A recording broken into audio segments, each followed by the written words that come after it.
Hey Earth Energies, Taurus, Virgo, Capricorn, Ascendant, Sun, Moon, Venus, Rising, and those cross-watching, welcome to your Tarot Love Messages. Today we're going to take a look at and see whether or not you and your special person will be given a second chance. So we'll see whether the two of you might be able to come back together here in the future, if your paths will cross, if there will be a chance for you to reconcile your differences, or if you'll be given just a second chance in love again, okay? Sometimes we don't always get it right the first time. This is why second chances are so important. So we'll take a look and see if you and your special person here will be given that second chance, will be given a do-over. This is going to be a general reading, so guys, please just be mindful of that. If you're after a personal reading with myself, feel free to reach out and inquire. I will list my email just below the video here. So I'll give the cards a shuffle, and towards the end of the reading, I'll also be pulling out one card from the angel answers just to sort of crown the reading and see what messages the angels whisper to you. So will you be given a second chance? Strength card. Okay, straight away the message I'm getting is stay strong, or some of you have been staying strong for quite some time now.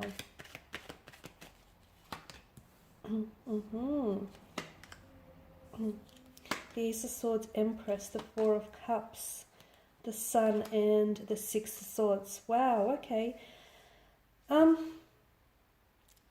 it's quite a heavy energy here, because straight away I do feel like with the Strength card, someone here has been trying to keep their strength. You know, they have been staying strong for themselves and their loved ones. They have been staying very hopeful and optimistic about possibly reconciling or possibly coming back together, possibly having another chance with this person here. Someone here, I feel like I see someone here has reached out, and I see the other person being not as responsive, or possibly not responding in the way that the other person wanted for them to respond. So especially with the Ace of Swords, I see someone having initiated or will be initiating communication and conversation, but I see the other person being a little bit almost standoffish, or a little bit cold, or a little bit distant, or just a little bit too in their heads with the Four of Cups. And so it will make the other person feel as though they're either losing interest or they don't feel what they once felt before. So it's complicated, because I feel like you may not necessarily be on that same emotional wavelength, on that same frequency as one another, which is, I can see what's hurting you, given the swords are a weapon energy. Will you be given a second chance? With regards to this connection, I feel like some of you, I don't know that you will be given I feel like you might be given a second chance, but I don't know that that second chance is going to go the way that you want it to go. Because I feel like with the Four of Cups, someone here is just too in their head about things. They're just, either they feel too much pressure, or they're just putting too much pressure on themselves or the other person, or they feel too much pressure from family and friends. Someone is in their head so much that essentially it's emotionally complicating everything for them. And I feel like someone here may not be ready. Someone is and someone isn't. And I feel like this is why the scales have tipped over and they're imbalanced. They're not necessarily in your favor. Whilst I do see there's an abundance of emotion, and whilst I do see there is potential for growth, I feel like this is exactly what needs to happen. Someone needs to work on themselves first, because I feel like either your person that you're dealing with may not have the same emotional maturity as yourself, or they may need to work on themselves. They may need to work on a business here, build a business. They may be doing some studying here. I feel like there's something here that they need to work on themselves before. For some of you, I can see that there's children involved. Okay, you've got the Empress, fertility. You've got the Sun, the child in the foreground here. So there's children involved. Maybe your person here needs to build a better relationship with their child, or is working on just spending some time with their children here. Or maybe it's you're the one that needs to spend some time with your children, or build a better relationship with a child here. Because children, I feel like, are such a focal point in this energy.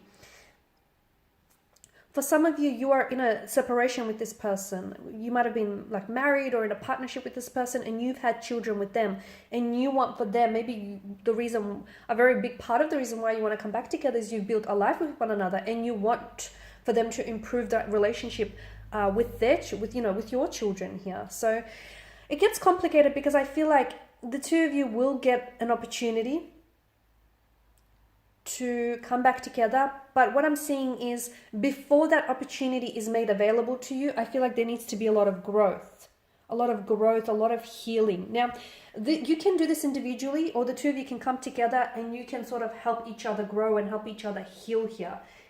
I don't know how your energies work. I feel like it's always important to sort of confront your own pain and your growth individually. But obviously, if the two of you can be that source of strength for one another, that's better still. I guess it just depends the energy fields that you're in. So you will get an opportunity to come back and possibly reconcile your differences or build a second chance with one another. But I feel like there needs to be a lot of growing here.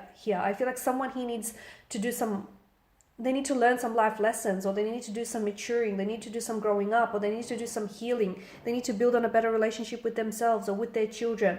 Then there needs to be, I feel like a lot of things need to happen before the two of you can come back together.